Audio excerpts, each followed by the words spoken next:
ხდება გალატელთა მიმართ ეპისტოლეს. პავლე მოციქული ეუბნება, რომ ურთიერთთა სიმძიმე იტვირთე და ესწრეთ აღასრულეთ ჯული იგი ქრისტესი. ახლა ჩვენ ზოგჯერ და არა იშვიათად წუხვალთ და ვამბობთ, რომ ამა თუ იმ ადამიანთან ცხოვრება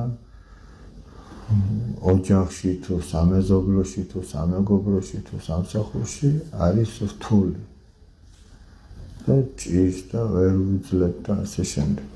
მაგრამ აქ გვეუბნება, რომ ერთმანეთის სიმძიმე იტვირთეთ და ესწრეთ აღასრულეთ ჯული იგი ქრისტესი.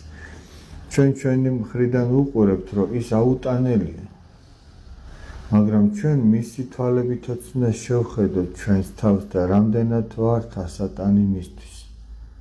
ანუ რაღაცა თვისებები არის, რაც მას აქვს ისეთი, ჩვენ რომ არ მოგწონს და ამის გამო გვიმძიმს მასთან ყოფნა, მაგრამ აუცილებლად რაღაც არის ჩვენშიც ისეთი, რის გამოც მასაც უჭირს ჩვენთან ერთად ყოფნა. და იმის გამო, რომ მანაც მოითმინოს ჩემი ნაკლი, მეც უნდა მოვითმინო მისი ნაკლი და ჩვენ ორივე ერთმანეთის სიმძიმე უნდა ვიტვირთოთ. და ამით აღასრულებს ადამიანი ქრისტეს რჯულს. წმინდა იოანე ოქროპირი აი ამ სიტყვების განმარტებისას ასეთ რამეს ამბობს, ასეთი მაგალითი მოყავს, აი კონკრეტულად რასაც ამბობს, იმას ვიტყვი. შეიძლება ჩვენ განვაზოგადოთ სხვადასხვა მანკიერებ თვისებებს. ის ამბობს, დაუშვათო, ოჯახშიო ერთი არისო,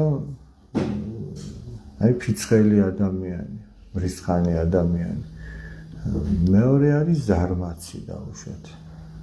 ამ გულფიცხელმა თუ ოჯახში უნდათ რომ მშვიდობა იყოს, ერთმა მეორის სიზარმაცა უნდა მოითმინოს და მეორემ პირველის ეს გულფიცხელობა.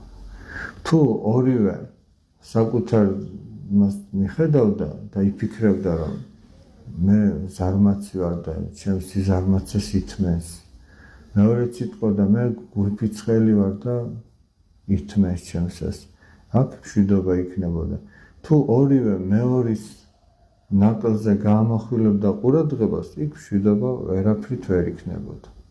იქ ორივე მართალი იქნებოდა და მეორეს გაამტყუნებდა. ამიტომ იქ მშვიდობა არ იქნებოდა.